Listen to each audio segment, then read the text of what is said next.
This episode of Spartan Up is brought to you by Athletic Greens. Ensure your body gets the nutrition it needs. Athletic Greens has a special offer for our listeners. Just go to athleticgreens.com/Spartan, and then when you place your order, they'll send you a free travel pack with 20 individually wrapped packets. That's a free offer just for our listeners. Welcome to Spartan Up Podcast. We're here on a gorgeous day at the Spartan Stadium race at Dodger Stadium. We got Joe DeSena, we got Tim Nye, we got Sephra, Johnny, Marion, Andrea, the whole crew, and we've got a great guest. This guy, Sanjay Rawal. All I want to say about him, because you're going to find out lots more great stuff, he made an amazing movie about a 3,100-mile foot race. You might not know this, but we actually made the movie with him. Cool. Phenomenal. Yeah, you're in it. Nice. Let's find out more. Yeah.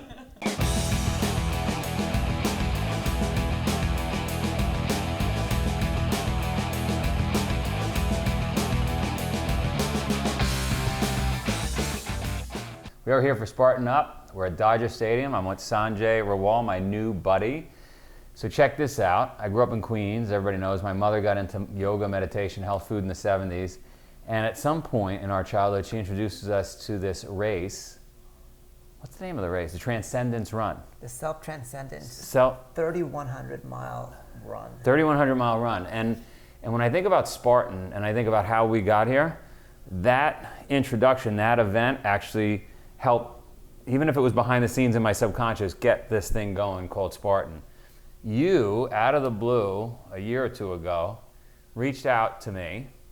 Tell me about your project where you want to create a documentary on this run, and started telling me like the backstories and things you want to cover. And I was like, this is unbelievable. It's as if my mother's making the film. So we made a film. And here we are. Having that kind of connection, especially that personal connection, meant a lot to me. Everyone has good experiences with their mothers, at least at some point in their life. Sure. To the fact that the inspiration kind of came from your mother, and your mother's kind of guidance of your childhood really, really touched me. But then it's like there's nothing that's kind of inspired me in a certain way in my mindset than the work that you've done. Like, I read your book, and we had a mutual friend that I don't know if I talked to you about, Swami Bua. Yeah. He died at 120 years old, and he could blow a conch shell for like 3 minutes. Supposedly 120, we don't know. Yeah, we don't know. So I met him in New York in the mid-90s. Wow. And it's like he was the first person who really illustrated the idea of living beyond the physical, right, and really transcending age. And in New York City, I had a spiritual teacher named Sri Chinmoy, who actually founded the 3,100-mile race. Yeah. And so like when we connected, it all kind of came full circle. Did you spend any time at St. John the Divine's Church? I have. Yeah. Yeah. And did you, because of those connections? Yeah. Yeah, so I used to go there a lot as a kid because my mother's teachers were all there. So I actually want to do some filming down there because that church really has a lot of meaning for me. But let's talk about the movie. Tell us about the movie. So I wanted to do a movie about the world's longest race, which is 3,100 miles. Yeah. Participants are required to do about 60 miles a day for 52 days, and it all happens around a half-mile sidewalk loop in Queens in the summer. Yeah. This is the 22nd year. But making a film has to, you've got to show something that's really interesting and dynamic. Sure. And showing people meditatively running in circles isn't that exciting. So to kind of like amp up the visuals and really show people how and why this race is even possible, we have a Navajo narrative. We have a narrative with the San Bushmen, one of the oldest cultures in the world. They live in the Kalahari Desert in Botswana. And the Marathon monks, whom I know you're very familiar with, the group out of Kyoto, Japan, that pick one person a generation to run 1,000 days. And if you don't finish your daily mileage, you have to kill yourself. Yeah. Stakes are high. Stakes are high. And a lot of people say I'm crazy with the stuff we do.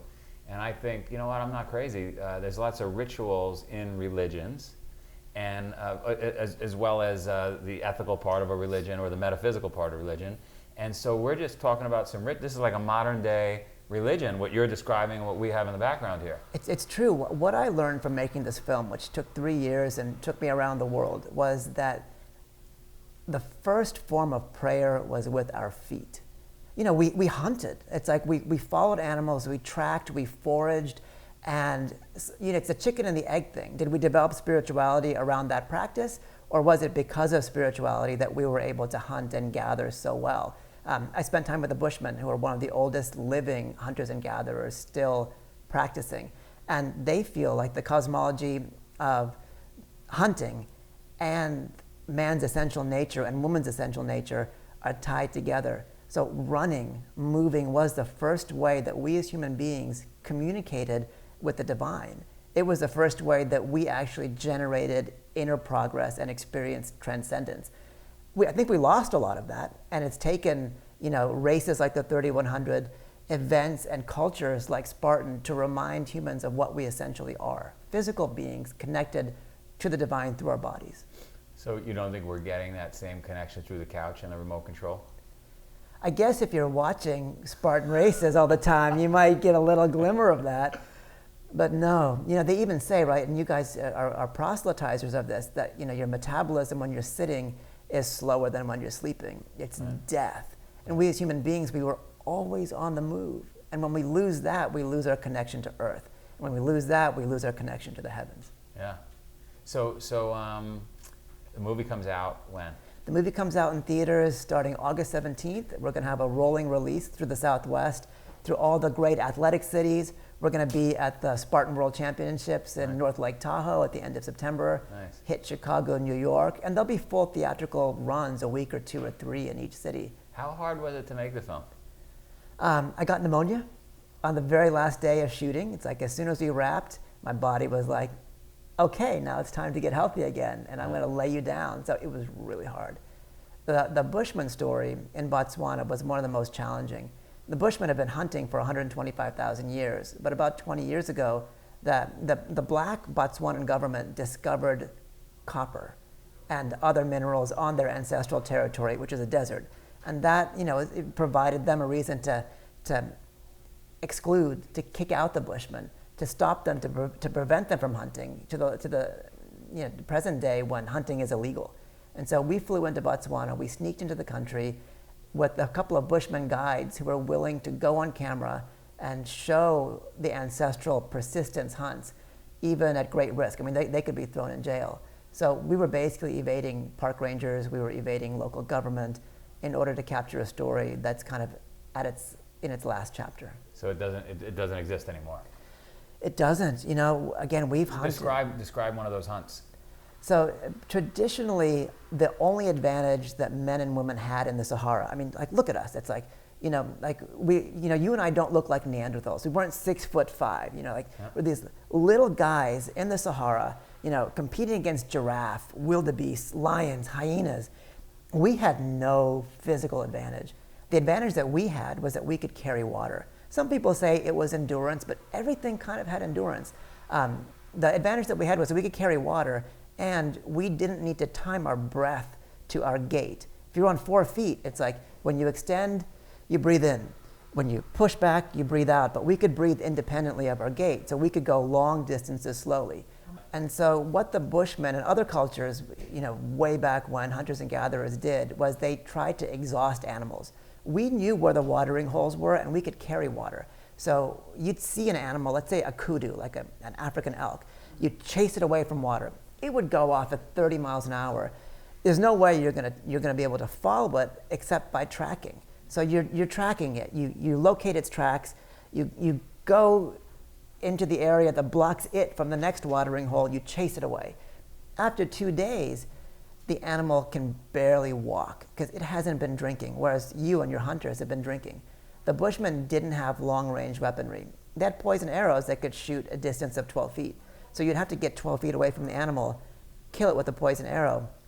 And if the animal was a giraffe, you weren't going to be able to butcher a giraffe with your 6 hunters and carry it back 2 days to your village. You'd send a runner back 2 days, and the village would move. And so it's like they were nomadic hunters and gatherers within a specific territory with multiple little village points. But they survived by being able to track and being able to run slow and long. What was a normal distance for a Bushman to catch an animal? So these hunts would take 2 days and go upwards of 120 miles. And they're all barefoot. So we were with a team of Bushman hunters who were hunting underground. Like they did not want to be caught by rangers because they'd be shot on sight. So we went out with them. And after the first 12 hours, they found something worth hunting. They didn't want to get like little scrawny things. But by the end of 12 hours, our team, we were exhausted. Like we were carrying cameras, and I was carrying water and food and all this junk. They were carrying little bottles of water and no food whatsoever. So after about 12 to 14 hours, we ended up basically losing animals because we couldn't keep up with them. And plus the animals would see us in our sunglasses, in our Oakleys, and in our Under Armour gear, whereas the Bushmen didn't have anything reflective. And so we had to settle for much smaller animals in the big game. Like they ended up seeing these little antelope and ended up tracking them and killing one of those. So it didn't take 2 days because we couldn't have lasted 2 days. Did you end up eating some antelope? So this is interesting. Like I'd always read that our advantage as hunters was by tiring animals out entirely. And we were with one particular hunter that was the best Bushman hunter. And it's like a fish story. Everybody told me, this guy can catch an animal by chasing it down. He can run faster than an antelope. And it's like, I'm not gonna swear, but BS. Like, give me a break. Like, yeah, like I caught an 18-pound guppy. So we're with them. And at this stage, he kind of got sick of us because like we were slowing him down and we weren't really good hunters. And at one point, he saw these tracks that were apparently this antelope. And he ran super quickly towards this bush. This antelope jumped out. And the antelope, they can hit 40 miles an hour. The antelope took off this way. But the hunter, Gaulo, understood that at a certain point, running up this hill, the antelope would cut down. So Gaulo actually chose his trajectory in a straight line. The antelope went this way, came down, and Gaulo tackled it and grabbed it. And we asked him, like, why didn't he like throw a little spear or an arrow at it? And he said, we've got like 45 miles to walk home, and if I pierced the skin of this, there'd be blood everywhere. And so he said, I preferred to actually catch it by my hands and break its neck and carry it intact back to the village than to kill it with a spear. But we watched it and we saw it. And the problem with the filming was like he gets smaller and smaller and smaller. And so he couldn't necessarily outrun an animal in terms of velocity, but he could out-accelerate it, and he could figure out intuitively where it was going to run so that he would run a shorter distance. That's awesome. All right, we're going to take a break. Let's go. You and I will catch a squirrel or something and then come back. How's that? I'll go get my poison arrows, and we'll get a couple of pigeons too. Hey, Spartan Podcast. We are here at the top of the gondola in Morzine, France. One of the most beautiful places I've ever seen in my life. And I think we're really lucky in the podcast. We get to go to amazing places all over the world, and we get amazing partners like Athletic Greens. Yeah, no, we couldn't be any more blessed, right? And friends like you guys. Yeah, well, community. Community. The Spartan community. Like a community of plants, and that's what's in our Athletic Greens. A community and that's of why plants. you're here. That's beautiful. Talk to us about it. Well, I don't know if you guys know what like dandelion is, or burdock, or chlorella, and spirulina, and reishi, and it's basically creating an edible forest of goodness for your belly, which is what we like to do, so we can go run around these edible forests of goodness. So this is good for your digestion? It's good for your digestion, it's good for your brain, it's good for your heart, it's good for your relationships. And clearly it'll bring you love and luck. And clearly it's good for your hair. Look at you. Check out my lupin. These are wild lupins from the... Does anyone know what this is? Seeds. Okay, lupins, mostly poisonous except for one crazy species. Not in Athletic Greens, but... So I just want to say something. I don't know that much about this stuff. I really don't. You know so much about all these plants. I don't need to know. That's the more you know, the more you know you don't know. So you forage all over the world. I don't. I go to my fridge. But this has been Beginners this has foraging. been foraged for us. I mean, it's 75 ingredients, all raw, natural, sourced from all over the world. The stuff that I'm just not going to get in my day-to-day diet. True. And this is good for anybody. 100%. Right? This is good for athletes. So all the Spartans up here. Yep. This is good for people of my age. Sure. This is good. You can give it to kids. You can Like give it to Sephora? anybody. See, this is even... Oh, look at that dog. This is even fast food. This is like fast food fuel. That's good for you. People can do it. So whenever having said, look at that food. dog, I always forget because I watch these on YouTube. I forget the people listen to these on iTunes. I just want to describe what's around us. We have the most incredible, Alpine landscape. green with like evergreens and like you can see where the ski hills are. On the other side, Red clover, white you clover, see ground the cover, the veg. glaciers that are there year round. It really is quite spectacular. And apparently there's a we've little got dog mountain by. bikers. Yeah. We've And got women in runners. lederhosen. Parasailers We've got the European Championship going on. for Spartan. We've got some kind of little... Your wife's here, looking gorgeous. We got Andrea's always. Right. Anyway, got a lot Anyways. of stuff going on. Yeah. And in the middle of it all is athletic greens. And I just want to say the great thing about it, we travel all over the world, and you don't always bring everything with you. Right. These little It's hard. travel packets. No, absolutely. These little travel packets. Bring enthusiasm. If you're on a plane, you have it. If you're in a, we get busy, right? You got to jump in the On cab. horseback. You got to jump in the cab. You didn't have breakfast. You tear this open. You've got your water. You pour it in. It really is the most Yeah, portable thing I've ever had. I was going to say mobile, portable, same. Yeah. It's good And stuff. no, and to be honest, like, we'll wrap this up here, but like, it's one of those green juices that doesn't give you a bellyache, because sometimes when it's all packed, like, you just feel good. I just you wanna- feel ready to run around the loop in fields of Morzine. I just want to say I was being honest the whole time. Yeah, I didn't need I'm always I didn't honest. need the caveat. All right, Athletic Greens. Yum. This episode of Spartan Up is brought to you by Athletic Greens. Ensure your body gets the nutrition it needs. Athletic Greens has a special offer for our listeners. Just go to athleticgreens.com/Spartan, and then when you place your order, they'll send you a free travel pack with 20 individually wrapped packets. That's a free offer just for our listeners. All right. How can we apply some of the learnings? How long does this film take to make? About 3.5 years. How can we apply some of the 3.5 years of experiences and learnings to our own lives? What I learned from making this film was that happiness is solely dependent on your physicality. In this day and age, if you're not making progress physically, if you're not challenging yourself physically, you're not challenging your mind and your heart.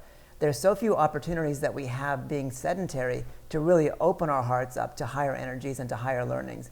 At the same time, it's like that physicality can't just be like one run a week. It can't be just one race a year. It has to be like a day-to-day religion.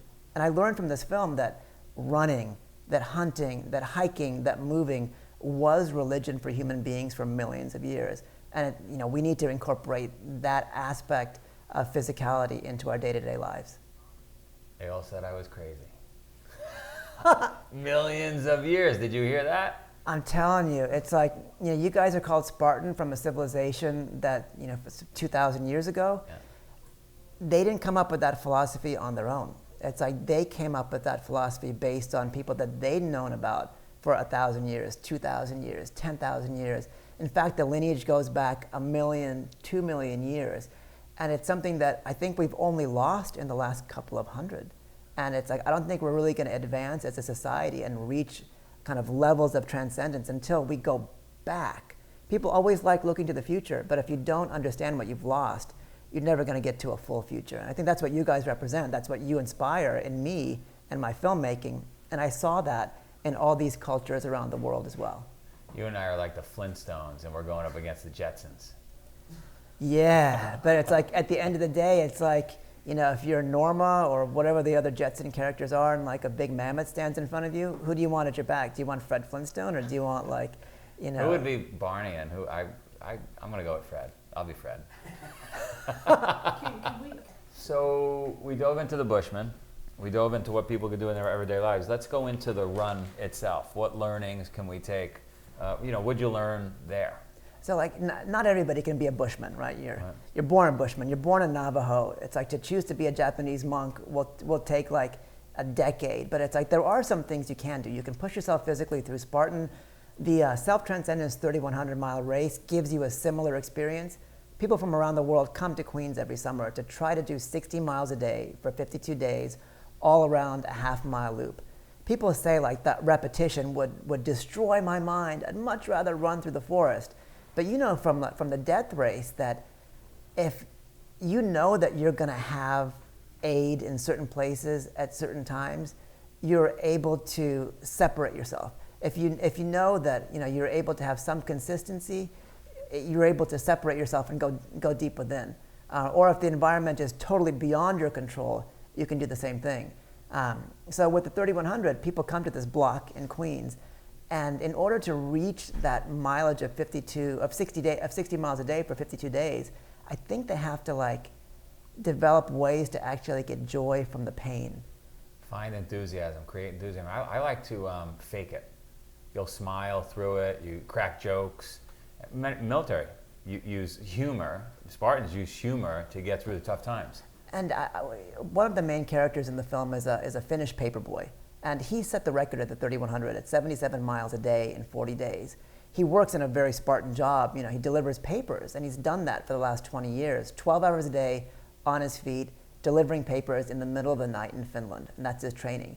But he said the way he actually trains for this race is by understanding how to quickly move on from bad stimuli. Like when he gets a blister, it's like you've got to go beyond it with your mind. You have to find humor in the worst situations, and that allows you to move from problem to problem to problem and not get fixated. So in the run, people are encountering things like weather, they're encountering blisters, they're losing weight, they're getting sunburned, they're aching, but it's like, the question for you is like, in those situations, how do people transcend that? How do people find joy in a physical situation that seems like it's going to limit your progress? Yeah, I'm lucky because I have ADD, and so my mind quickly gets off the blister but a lot of people don't have that. And you've got to actually work at getting your mind off the negative and turning it into a positive. And so these runners, I think most of their training is done before they hit the starting line. Yeah. It's like they have to understand how to be cheerful in the face of the worst problems. They have to learn how to be enthusiastic. Which we should apply to our everyday lives, Yeah. right? And it's like they train themselves in their day-to-day life. Yeah. And in fact, like the race organizers only choose people that have the right mental attitude. Yeah. Because no matter how physically superior you are, you're not going to make it through a race like that, just like the death race. You're not going to make it through just based on your physique. You have to have access to other tools. You're awesome. Thank you, was sir. Fun. I'm going to go get a blister. What a nice guy. And I like where his heart and where he tracks, like where his spirit goes, right? Because I mean, he's capturing great stories. I can just imagine like just annoying little kids just standing on the street corner for 3,100 miles, like Throwing water balloons. throwing water balloons or something. But I was one of those kids. I And this bet. whole thing happened. The reason we connected to him was when I was a kid, my mother, I grew up in Queens, my mother brought me to that race, the predecessor of the 3,100 mile, what it's called now. Transcendence race. Transcendence Joe run. DeSena transcended. Well, I definitely transcended, and so it's very near and dear to me. So when I heard he was making this movie, wanted to make this movie, I said we're all in. So Spartan got behind it, and that's how we ended up here. And he goes much deeper than this race in Queens. He goes out to look at the marathon monks, which we love, right? He goes out to see the tomahawk. The Kalahari So the Bushmen. Kalahari Bushmen. So I've studied with a great naturalist called John Young, and he's one of the best trackers in the world, studied under the lineage of Tom Brown Jr. And basically, he's taken people out to the San Bushmen in the Okavanga Delta because they're the best trackers in the world. They're such good trackers that they don't even need to see the tracks. You can almost see these spirit lines of the track of where like the animal's energy is gone. And if that sounds a little out there, I can understand that for most people. But when you're so tuned in, right, that he would always say, he would watch the Bushmen's children playing, and he's like, what's going on? Something's interesting here. I don't know. He's like, oh, they're playing silently. They would be playing full-on rowdy, raucous games with each other, right? But they were silent. Why? Because all the other elders of the tribe are paying attention to the bird language and what's going on, or else a lion can, come up and sneak up on them. And, so there's just kind of a different set of rules that you play by, and they're just extraordinary people. I've never been out there, but a perseverance hunt, he was talking about hunting the gray ghost, the kudu, right, which is the antelope, which is what they were talking about chasing, which are like some of the hardest things to track in the world. I want to see a kudu so badly. Before you go, Johnny, I just want to say I wasn't so blown away with that, even though it seems impossible to track by foot an animal, because you know the story in Vermont where I had that guy working in the backyard with a backhoe, and he dove off the backhoe. He tackled a deer by hand and killed it with a handsaw. A deer is different than the gray ghost, Joe. There's tracking and happening upon. That was happening upon. It's a whole different kind of hunting. Oh yeah, I love that story. You've been told that story forever. What I want to say about that tracking, because incredible story. He talks about chasing the animals away from the water, following them. They can run a lot faster, but they can't carry water. So you just keep them away from water. It's like the death race. But exactly, keep them away from water. But I loved when he said that they couldn't recreate it with them there. He said because the Bushmen do it right. We're there filming them. We've got our Oakley sunglasses on, our reflective clothing. He said so they couldn't catch the animal that they were trying to catch. And they actually had to settle for some smaller animals. But I loved sort of the humility when he's like, I get that we ruined their hunt, that we can't just show up and... Because they were a disruptive force. Yeah, exactly. Yeah, that's lovely. Change all the energy of everything, Yeah. right? But, and he talked about the reason humans survive, the reason we evolved, not because we're stronger, not because we're bigger, not because we're faster, but because we learned how to do it. And, you talk a lot about grit and resilience in business, and you talk about parenting and all these things that are these endurance sports. Raising a kid is an endurance sport. But the idea that persistence and the idea that you got to figure out what works and do it, and maybe sometimes it means it's going to take a lot longer than you thought it was. And so many people don't succeed because they stop. They get that first hurdle and they stop. They lose sight of the antelope and they stop. Well, persistence would be a lot easier if we weren't in the first world, right? If we back up 1,000 years, you had no choice but to be persistent. Sure, yeah. And now everything's delivered to you. Uber Eats, right?